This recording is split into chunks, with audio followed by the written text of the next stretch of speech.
Labdien! Mani sauc Kristīna Eglīte, strādāju grupa 93 kā jaunākais datu pētnieks, un šodien kopā ar mūsu sadarbības partneri Centrālo statistikas pārvaldi esam sagatavojuši prezentāciju, jeb stāstu par iedomām un īstenību, jeb ko par Rīgas centru stāsta dati.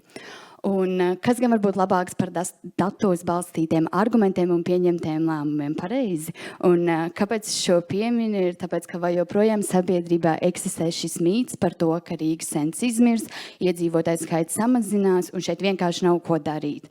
Un kāpēc lai tā nebūtu, ja šis ir skats, kas pavarās vien pāris stundas pastaigājot pa pilsētas centru? Un virsraksti plašsaziņu līdzekļos, kas vēsta par to, ka, ja netiks piesaistīts investīcijas, tad jau pēc nieka 40 gadiem Rīgas centrs būs viena grūveša čupa. Bet, protams, viss arī nav tik slikti, jo ir raksti, kas vēsta par to, ka šīs pašas investīcijas tiek ieguldīts vēsturisko namu atjaunošanā, jaunu kopstrādes telpu izveidē, kā arī tiek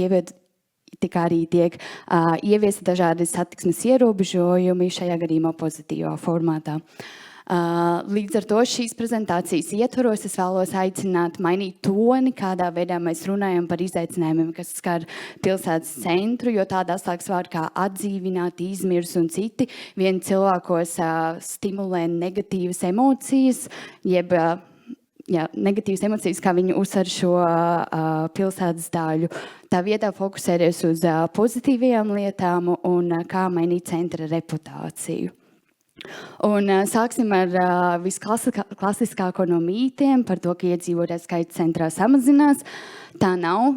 Dati parāda to, ka patiesībā pēdējo 10 gadu laikā iedzīvotāju skaits centrā ir palielinājies par 5,6%.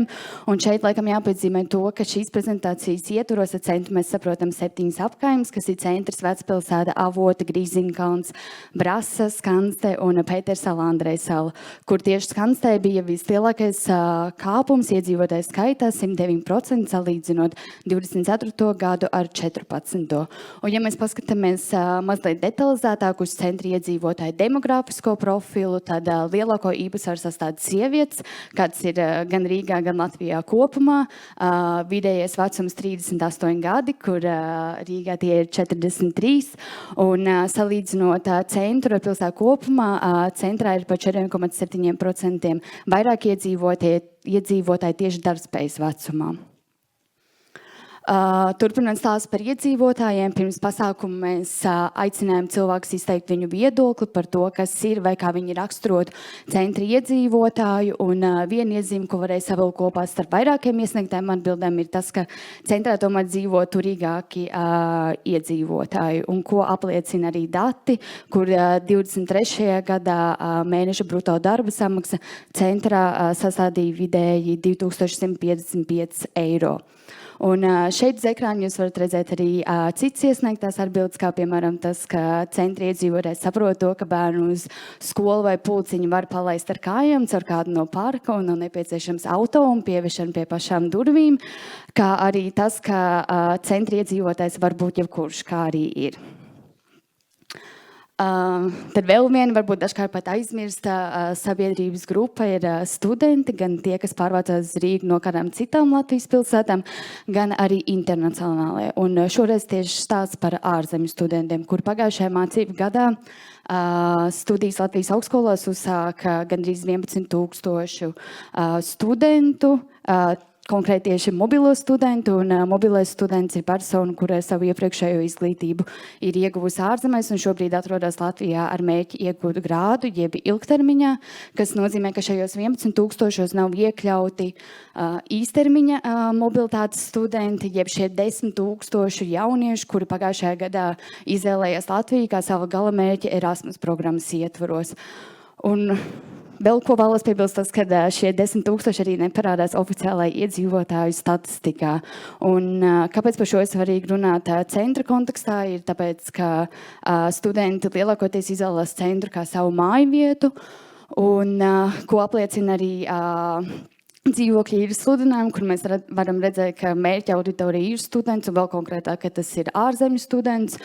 Un runājot par šo, pilnīgi vēlos runāt arī par pieejamu mājokli, kurus vēlētos padalīties savu pieredzi par dzīvesvietu meklējumu Dānijā, kur pirms jau vairāk kā 2 gadiem uzsāk savas maģistrantūras studijas Aalborgā. Nenoliekšu, ka stress par dzīvesvietas meklēšanu bija liels, bet kurš varēja iedomāties to, ka atrast dzīvesvietu Dānijā būs daudz vienkāršāk kā pirms 8 gadiem, kad pārvācos no Cēsīm uz Rīgu. Un tas viss pateicoties tam, ka viņiem ir izveidot ļoti veiksmīga privātā un publiskā partnerība starp augstskolām un privāto ēku īpašniekiem. Un, protams, ne man spriest, cik viegli šādu mehānismu ir ieviest dzīvē, bet no mana kā studenta perspektīvas var teikt, ka viss likās super vienkārši, jo man bija jāizpilda anketa, jānorāda, kāda tipa mājoklis vēlos, vai tā ir istaba vai studio tipa dzīvoklis, un jau pēc pāris nedēļām man atnāca piedāvājums ar lokāciju, dzīvokļu iekārtojumu un fiksēto mēnešu maksu. Un tas, ko es vēlos ar šo pateikt, ir tas, ka varbūt šī ir lieta, ko ir vērts aizliekt aiz auss, jo tas noteikti palīdzētu gan vietējiem, gan internacionāliem studentiem atvieglot šo studiju uzsākšanas procesu, jo, ticiet man, stresa pietiek. Un tas mums noved pie tā, ka uzņēmējdarbība izzūd. Gatavojot šo prezentāciju, pilnīgi prasījās iziet ielās, un tas, ko jūs varat šeit redzēt, ir tukšo skatlogu statistika, robežās no Čaka līdz Valdemāra un no Bruņinieka līdz Elizabetes ielai. Un, godīgi teikšu, bez pārsteigumiem, tad vissliktāko rezultātu uzrādīja tieši Čaka iela ar 35 fiksētiem tukšajiem skatlogiem, kur turpretī Tārbetes iela uzrādīja vislabāko rezultātu, ja tā var teikt, ar 8 tukšiem skatlogiem. Līdz ar to pilnīgi prasās paskatīties uz šo abu ielu profiliem, kur, lai būtu objektīvs vērtējums, abas bildes ir uzņemts vienā dienā, ir saulains rudens vakars pēc 6:00. Mēs redzam zaļumus, mēs redzam arī, ka kaut kur fonā paspīda ārā kafejnīca, līdz ar to tas liek uzdot jautājumu par to, kāpēc Tārbetes ielā šī uzņēmējdarbība ir veiksmīgāka. Un, jā, Čakielā tās ir 2,5 braukšanas jostas katrā virzienā, kur turpretī Tārbetes ielā sagums ir no Brūģa, kas savā ziņā strādā kā tāds satiksmes mierināšanas instruments, kā arī to, ko šeit es atzīmēs, ir tas, ka uz Tārbetes ielas tā nav ārā kafejnīca, bet tas ir kafejnīcas, pārklāta terases un cits lietas. Un, jā. Un pēc šī pilnīgi prasījās arī iegūglēt un paskatīties, ko citi jomas eksperti un pētnieki stāsta par uzņēmējdarbības attīstību pilsētas centrā, un arī cik ironiski tas izklausītos, tad jāgriežās pie tā paša Jāna Gēla un pilsētas cilvēkiem, kurš, starp citu, Jānis Gēls uzstājās Smart City 2018. Gadā. Un ko viņš stāsta šajā grāmatā ir tas, ka pilsētu veidošana cilvēku mērogam draudzīgā veidā, gājēju plūsmu veicināšana var stimulēt arī šo uzņēmējdarbību. Tāpat arī cits grāmatas un raksti runā par to, runā par publiskās, dzīvojamās un komerciālās telpas miksu, kā arī par publisko un privāto partnerību un pagaidu lietojumu. Un šeit uz ekrāna esmu iekļausi piemēru no Rīgas, kur kamēr telpas meklē savu potenciālo īrnieku, tiek izstādīti bērnu mākslas darbi. Un tas mums noved pie tā, ka centrā nav ko darīt. Vispār interesants fakts, 23. gadā 27, jeb 63% no visiem akreditētajiem muzejiem Rīgā atradās tieši pilsētas centrā, un paskatoties uz apmeklētāju skaitu statistiku, mēs varam redzēt to, ka pandēmijas gadi ietekmēja apmeklējumu, bet to, ko mēs vēl varam redzēt, ir tas, ka pēdējos gados šis apmeklējums ir pieaudzis. Tāpat arī ir teātriem Rīgā, kur tieši vislielākais apmeklējums 23. gadā bija Dailas un Nacionālajā teātrī.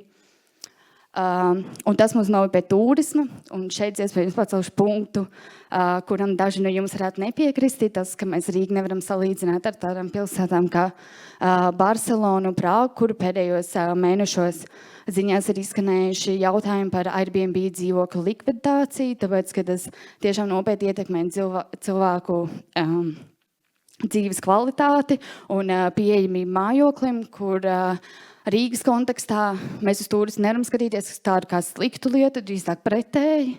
Un 23. gadā Rīga apmeklēja 1,2 miljonu turistu, kur pielietoja, kā es to saucu, ātro matemātiku un zinot turismu nodokli par vienu nakti. Tie ir vairāk kā 1 miljons eiro gadā no nodokļiem vien.